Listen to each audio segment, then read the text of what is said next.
तो प्यारे भक्तों, कहा इसी प्रकार ये संसार सागर है एक स्वप्न के समान,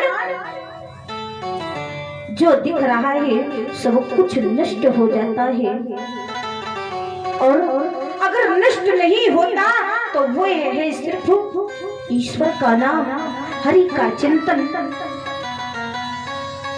और कहने लगे, मैं कहता हूँ अपने अनुभव से, देखिए जहाँ प्रभु का अनुभव हो, जहाँ परमात्मा का अनुभव हो, तो क्या झूठ हो सकता है? क्या परिचय जी नहीं हो सकता, क्योंकि पार ब्रह्म परमेश्वर है, उनको सब कुछ पता है। तो कहने लगे माता पार्वती से क्या कि उमा कहूं मैं, हे उमा मैं अपने अनुभव से कहता हूँ कि उमा कहूं मैं अनुभव अपना, और सत हरि भजन जगत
तो प्यारे भक्तों, जो इस संसार सागर में दिख रहा है सब नाशवान है, सब कुछ नष्ट हो जाएगा, लेकिन एक परमात्मा का नाम ही ऐसा है जो साथ जाता है, उसी के आधार पर हमको नरक और स्वर्ग की प्राप्ति होती है।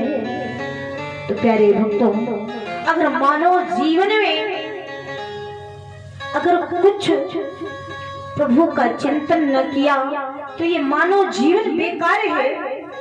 कह देते हैं कि बड़े भाग्य, काहे का बड़ा भाग्य, बड़े भाग्य मानव तन पावा। अब सोचिए, जब हमने अनेकों जन्मों में पुण्य किए होंगे तब मानव का जन्म मिला, और परमात्मा से कहा प्रभु मानव का जन्म दे दो ना, तो मैं आपका ही चिंतन करूंगा। लेकिन प्यारे भक्तों, जब मानव तन मिला बड़े भाग्य से और तब भी कुछ ना किया तो काहे का बड़ा भाग्य। भाई, एक जानवर होता है, वो भी भोजन करता है, चारा खाता है, मलमूत्र करता है, निद्रासन में जाता है, सोता है, नित्य क्रियाएं प्रत्येक क्रिया करता है। और प्यारे भक्तों, अगर वैसी ही हमारी प्रवृत्ति हो गई कि प्रभु का चिंतन न किया, खाया, भोजन किया, सोया और मलमूत्र किया, नित्य क्रियाएं इत्यादि की और न किया जो हमको करना चाहिए, तो प्यारे भक्तों, हम में और पशुओं में कोई अंतर रहा परीक्षित जी? नहीं रहा। पशु के समान हम लोग हो गए, क्योंकि कभी हरि का चिंतन न किया। परमात्मा ने इतना सुंदर मुख दिया है, इतने सुंदर हाथ दिए हैं, किस कारण से? कि प्रभु का जिह्वा से चिंतन करो, कानों से प्रभु के नाम का अमृत शरीर में प्रवेश करो, और नेत्रों से इतना सुंदर देखो कि आपकी करनी बन जाए। और अगर सुंदर से नेत्र मिले, प्रभु का दर्शन न किया, इन कानों से हरि की चर्चा न सुनी और इन जिह्वा से हरि का चिंतन न किया, हाथों से प्रभु की सेवा न की, प्रभु के मंदिर ना गए, प्रभु की वंदना ना की, हाथ जोड़कर शीश न झुकाया, तो प्यारे भक्तों ये जीवन निरर्थक है, किसी काम का नहीं है।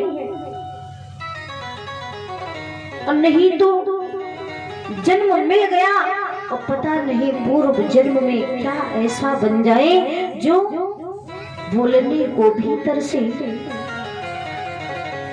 तो प्यारे भक्तों, जब से जानो तब से मानो, जीवन में केवल एक चीज उतारे तो प्यारे भक्ति भव से बेड़ा पार हो जाएगा। एक संत महाराज थे और रामायण मानस का पाठ किया करते थे, बड़े पहुंचे संत थे, कोई साधारण नहीं थे।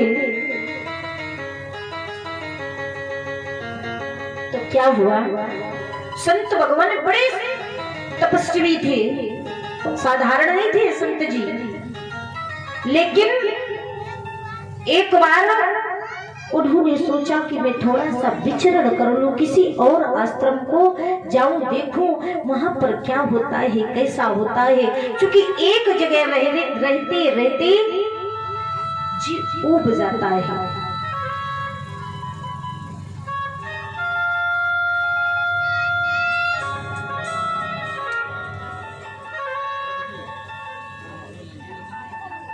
तो क्या हुआ प्यारे बंधु, एक आश्रम पहुंच गए और आश्रम में बड़े साधु जन संत जन थे, वहां भी मानस का पाठ हुआ करता था।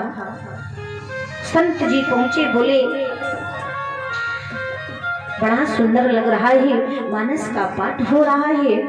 हाँ हाँ भगवान आइए आइए बैठिए, जलपान कराया।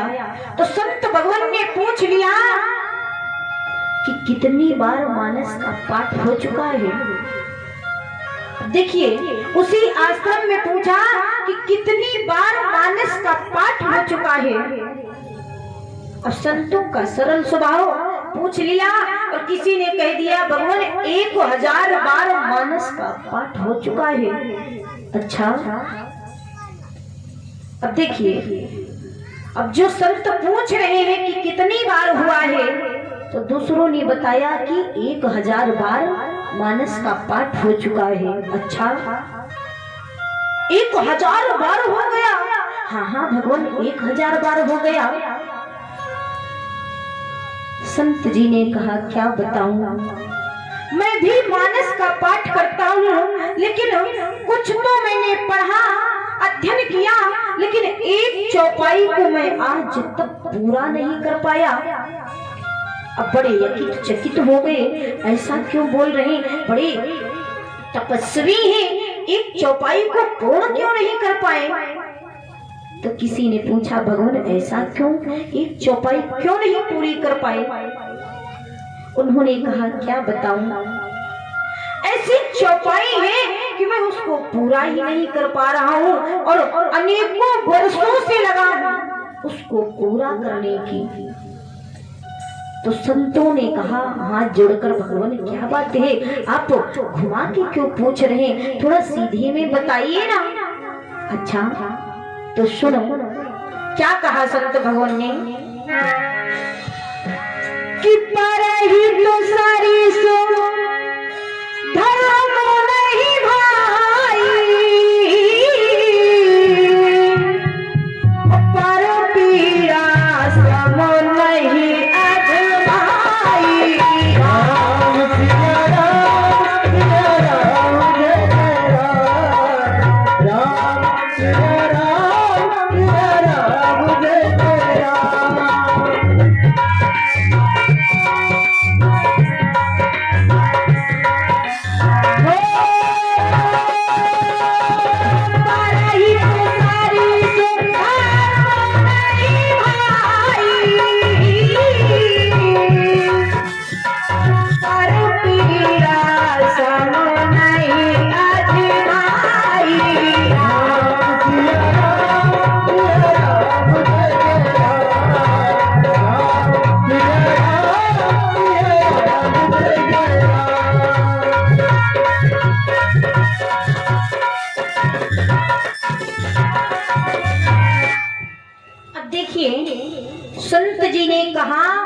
कि मैं इस चौपाई को पूरा नहीं कर पा रहा हूँ कि परहित सरिस धर्म नहीं भावा। मैं अनेकों वर्षों से लगा हूँ और परहित सरिस धर्म अर्थात मैं ऐसा नहीं कर पा रहा हूँ कि सबकी पीड़ाओं को हर लूं। भाई अगर किसी पर कष्ट है तो मेरा दायित्व बनता है कि उनके कष्टों का निवारण करना चाहिए। चाहे जिस प्रकार हमसे हो सके उस प्रकार परीक्षित जी उनकी मदद करनी चाहिए, नहीं करनी चाहिए। अब रामायण का चाहे कहने का तात्पर्य है कि रामायण का चाहे हजारों बार नहीं 2000 बार पाठ कर लो, लेकिन अगर कुछ लेकर जीवन में उतारा नहीं तो प्यारे भक्तों कभी कल्याण होने वाला नहीं है। और सुनने से तो ठीक है, सुनते अगर जीवन में कुछ लिया नहीं तो प्यारे भक्तों कुछ होने वाला नहीं है। संत भगवान के समझाने का तात्पर्य था कि अगर हम किसी चौपाई को पढ़ते हैं, रामायण का पाठ करते हैं, तो कम से कम उससे कुछ लेकर अपने जीवन में उतारें, धारण करें उसको। अब हमने पढ़ लिया कि कलियुग केवल नाम आधारा और सुमिर सुमिर नर उतर ही पारा। पढ़ तो लिया, सुन लिया, संगीत सुना, लेकिन अगर उसको जीवन में उतारा नहीं तो प्यारे भक्तों कुछ होने वाला नहीं है। इसलिए जो सुने, जो अच्छा लगे उसको जीवन में अपने उतार ले, तभी कल्याण होने वाला है। बोलिए बाके बिहारी लाल की जय हो। नहीं तो ना कुछ लेकर कोई आया है और ना कुछ लेकर कोई जाएगा। हाँ, कभी सुख है तो कभी दुख है, लेकिन अब सुख में तो हम बड़ा प्रभु का नाम लेते हैं, दुख में बड़ा प्रभु का नाम लेते हैं। राम बड़ा दुख है, हे नाथ बड़ा दुख है। और जब भी सुख की अनुभूति हुई तो भूल गए। अगर नहीं भूलते तो सुख दुख तो आते हैं, लेकिन थोड़ा सरल हो जाते हैं। क्यों? क्योंकि हरि का जो चिंतन है, प्रभु का जो नाम है, उसका प्रभाव हम पर पड़ता है। कहा गया है कि सुख में दुख में सुमिरन सब करे। कैसे? कि दुख में सुमिरन सब करे और सुख में कराए ना कोई। और जो सुख में सुमिरन करे तो दुख काहे को हो।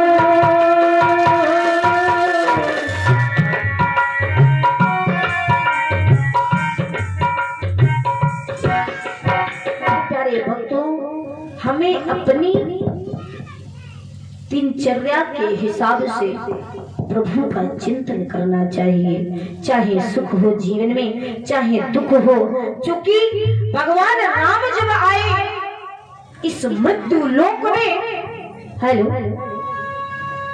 तो प्यारे भक्तों उनको भी भोगना पड़ा। 14 वर्षों का वनवास हो गया, माता सीता से दूर हो गए, माता सीता पर दोष लग गया।